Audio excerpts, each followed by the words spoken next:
So I'm going to tell you guys a story. It's a story about how we can save the world by embracing indigenous cultures.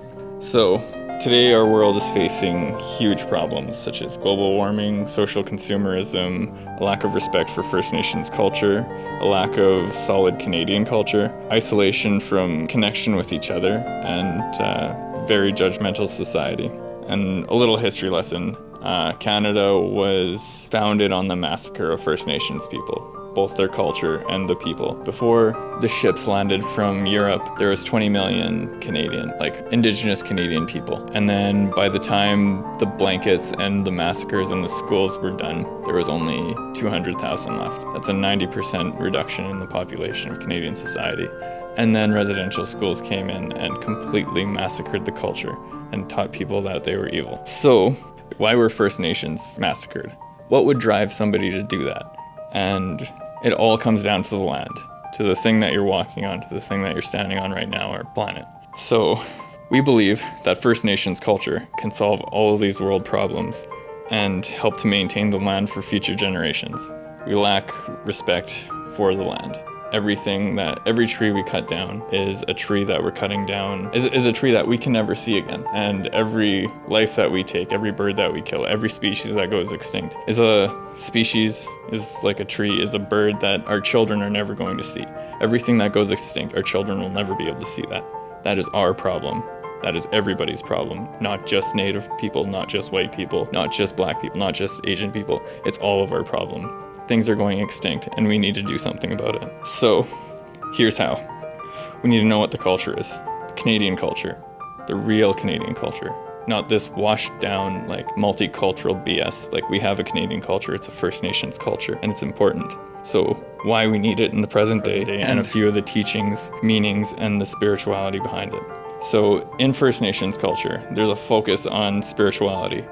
And that spirituality comes to a point in the Sweat Lodge, which is much like the churches of Christianity or the temples of Buddha, but First Nations temples are our land, and we fought for that land. So that's why we were massacred, because we cared about our land, and our spirituality was intimately connected with that land, and it still is, and we're still alive and we're still present. But the powers that be don't want us to protect our land because there's so much money in it. And for us, there's so much spirit in it. So those two things come at odds. So we're here to teach people about First Nation spirituality. And First Nation spirituality is based on the medicine wheel, which involves teachings about the body, mind, spirit, and emotion, and the health of all of those, and a method by which we can all find our own red road, which is finding balance in our body, mind, emotion, and spiritual well-being so that we can walk on earth in a way that is taking care of ourselves, taking care of our fellow humans, our family, our community,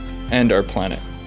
All of those things need to work together in order to have a future that's sustainable for our children. So our focus in this medicine wheel is to teach people how to eat healthy, how to exercise, how to work hard for your body and your mind, teach people how to focus, teach people how to remember things, teach people how to think for themselves. And in our emotional well-being, teach people how to love, how to feel connected, how to feel like they belong somewhere. And in our spiritual health, teach people how to listen to our spirit and how to wake it up.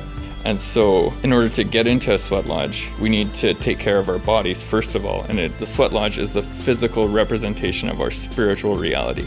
And so in order to earn your way into a physical, spiritual place, you need to be physically, spiritually there.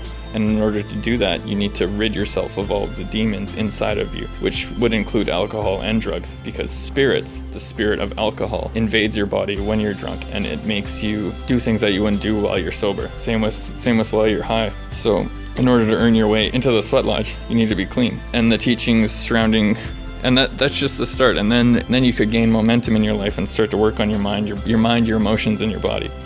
And then Once you start taking care of yourself, you can start taking care of your community. And the community structure of First Nations starts with the most vulnerable in the center, which is life, creator, the creation of all life, including like plants, animals, birds.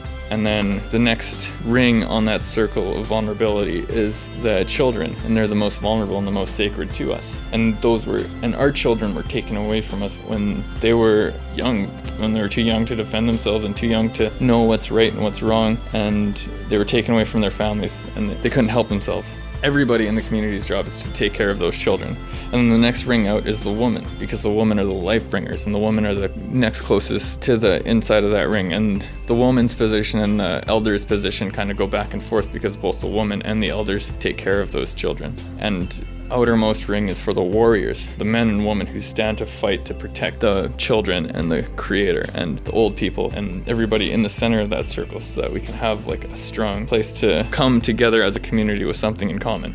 And this structure is the trunk of the tree, which buries itself deep beneath the earth and roots itself solidly and reaches for the sky just like the leaves of a tree do. And so in order to have a strong community, a very rooted community that's reaching for the sky, we need to be able to find balance in ourselves and walk on this red road. And so to take care of the earth for our future generations, all of these things must be in place. So in conclusion, First Nations culture would introduce social sustainability into our society by making us think about the future and act for the future. And then cultural sustainability, the culture of the people of this land, so that they can have the final say for what happens on their land. And this would introduce catalysts for change, empowerment of the individual and the community, a connection to each other, a connection to the land and a connection to the sky, an inclusive Canada, giving our children a future.